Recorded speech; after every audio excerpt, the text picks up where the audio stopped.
Hello दोस्तों, मैं हूं अली ख़ान और आपका खैर मकदम है मेरे channel horror stories with Ali की उस दुनिया में जहां अंधेरों की कहानियां जिंदा होती हैं और हर सांस के साथ एक नई दहशत जन्म लेती है।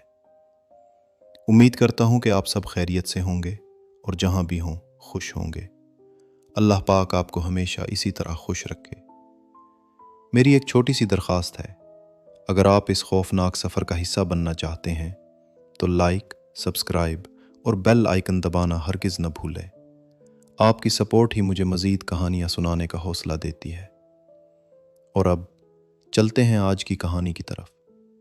आज रात हम बात करने वाले हैं एक ऐसी चीज़ की जिसका नाम सुनते ही लोगों के रोंगटे खड़े हो जाते हैं। कराची की एम्बुलेंस। आइए शुरू करते हैं।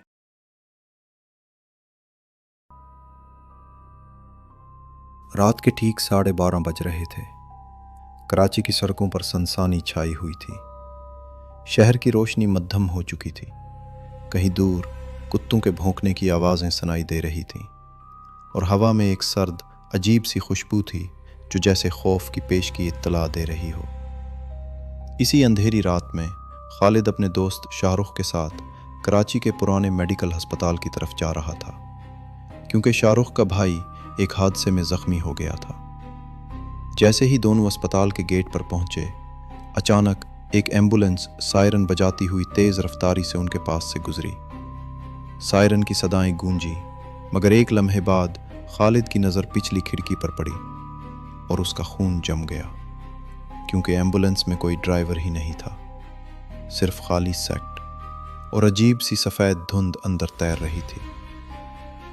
दोनों ने पहले समझा शायद आंखों का धोखा हो, लेकिन गेट पर मौजूद गार्ड भी घबरा कर बोला, ये वही एम्बुलेंस है जो पिछले साल जल गई थी, मगर आज तक कभी गेट के अंदर दाखिल नहीं हुई।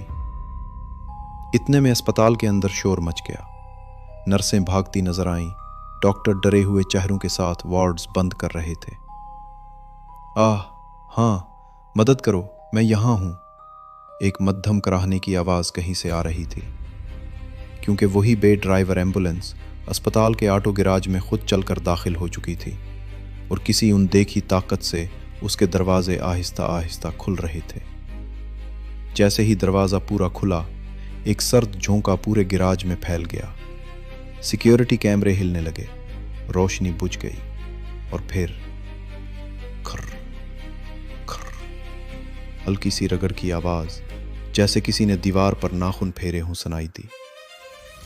जब रोशनी वापस आई, दरवाजे नीचे झुके हुए थे, उन पर खून के बड़े बड़े हाथों के निशान थे। उस दौरान अस्पताल के पिछले हिस्से में अजीब वाकयात शुरू हो चुके थे।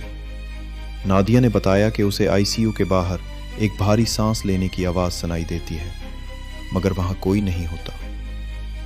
HUF, HUF, HUF. किसी की सांसें करीब से आ रही थीं, मिनट्स मगर हवा खाली थी। एक मरीज ने तो ये भी देखा कि आधी रात को कोई एम्बुलेंस उसे लेने आया था, हालांकि अस्पताल ने कोई एम्बुलेंस भी नहीं भेजी थी। आहिस्ता आहिस्ता सबको पता चलने लगा कि ये एम्बुलेंस किसी ज़माने में एक बड़े हादसे में तबाह हुई थी, जब ड्राइवर और 2 मरीज अंदर ही जलकर मर गए थे। लोगों का कहना था कि ड्राइवर अपनी ड्यूटी पूरी न कर सकने की सज़ा इस दुनिया में भटक कर भुगत रहा है और आज उसकी एम्बुलेंस वापस लोगों को लेने आई है। खालिद और शाहरुख सारी सूरत हाल समझने की कोशिश में थे कि अचानक पूरे अस्पताल में सायरन गूंज उठा, मगर यह सायरन अस्पताल का नहीं था। ये वही एम्बुलेंस थी जो अब मेन हॉल में घुस आई थी। लोग इधर उधर भाग रहे थे, गार्ड्स चीख रहे थे, नर्सें खौफ से दीवारों से लग गई थीं। एम्बुलेंस के दरवाजे धमाके से खुले और उसमें से धुएं की एक मोटी तह निकली जो सीधी खालिद की तरफ बढ़ने लगी। धुएं में किसी की सरगोशी सुनाई दी, जैसे वो कह रहा हो, तुम मेरे पास आओ। धुएं के अंदर से 2 सुर्ख आंखें जाहिर हुईं, जैसे कोई अंदर बैठा घूर रहा हो, कोई जो जिंदा नहीं था।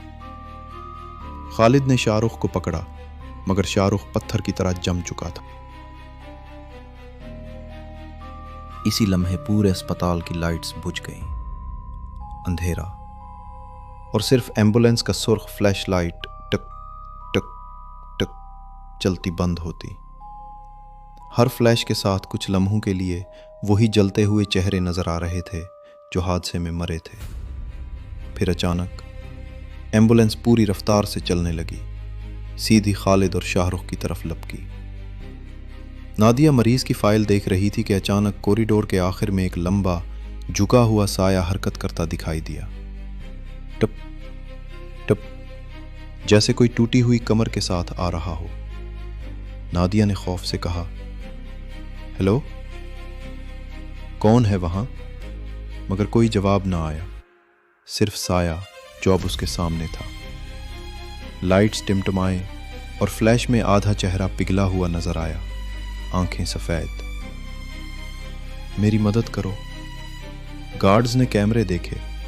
गिराज वाले कैमरे में एम्बुलेंस खामोश खड़ी थी, मगर अगले कैमरे में खुद ब खुद चंद इंच आगे खिसक गई। एक गार्ड ने कांप कर कहा, यार ये तो बंद थी ना। स्क्रीन पर नजर आया कि एम्बुलेंस के अंदर कोई साया बैठा है जो झुककर कैमरे की तरफ बढ़ रहा था। खालिद और शाहरुख बेसमेंट में दाखिल हुए। जले हुए रबड़ और इंसानी गोश्त की बू फैल गई। दीवार पर ताज़ा खून के हाथ के निशान थे। अचानक दरवाज़ा धमाके से बंद हुआ। चाबी बाहर से घूमती सुनाई दी। भारी घिसती हुई कदमों की आवाज़ आहिस्ता आहिस्ता करीब आ रही थी। फिर पूरे बेसमेंट में वही खौफनाक सायरन बज उठा, वो। मगर अस्पताल के स्पीकर से नहीं, किसी के अंदर से। बेसमेंट का दरवाज़ा खुद ब खुद खुला और बाहर वही एम्बुलेंस पूरी हेडलाइट्स के साथ अंधेरे में खड़ी थी। दीवारों पर जली हुई उंगलियों के लंबे निशानात, बेंच पर इंसानी नाखून और दरमियान में जला हुआ ड्राइवर जिसके चेहरे से गोश्त लटक रहा था। ड्राइवर ने अपनी खाली आंखों के स्याह गड़ों से खालिद की तरफ देखा और घुटी हुई आवाज में बोला, मैं वापस आया हूं। एम्बुलेंस खुद ब खुद बंद हो गई। ऑक्सीजन सिलेंडर्स लीक होने लगे। फिर एक जोरदार धमाका हुआ और अचानक सब खामोश हो गया। अगली सुबह सफाई टीम गिराज पहुंची तो राख का दायरा था और बीच में सिर्फ एम्बुलेंस की चाबी, खून से लिखी हुई लाइन, मैं दोबारा आऊंगा। उस रात की ड्यूटी अभी मुकम्मल नहीं हुई, और नाम खालिद।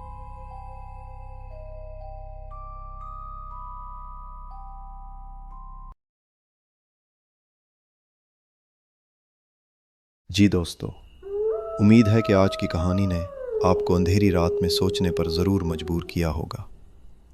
अगर कहानी ने आपको महसूस करवाया कि खौफ अब भी कहीं आसपास है, तो लाइक ज़रूर करें ताकि हमें अंदाज़ा हो सके कि आप इस तरह का कंटेंट मज़ीद देखना चाहते हैं। नीचे कमेंट्स में बताएं कि आपको कहानी की कौन सी बात सबसे ज़्यादा दिलचस्प या खौफनाक लगी। आपकी राय हमारे लिए निहायत कीमती है। और अगर आप इस सनसनीखेज सफ़र में हमारे मुत्तकिल साथी बनना चाहते हैं तो चैनल को सब्सक्राइब करें और बेल आइकन भी दबा दें ताकि अगली कहानी का साया सबसे पहले आप तक पहुंचे। शुक्रिया, और अपना ख्याल रखें। अंधेरी रातों में अकेले मत चलें। अल्लाह हाफिज़।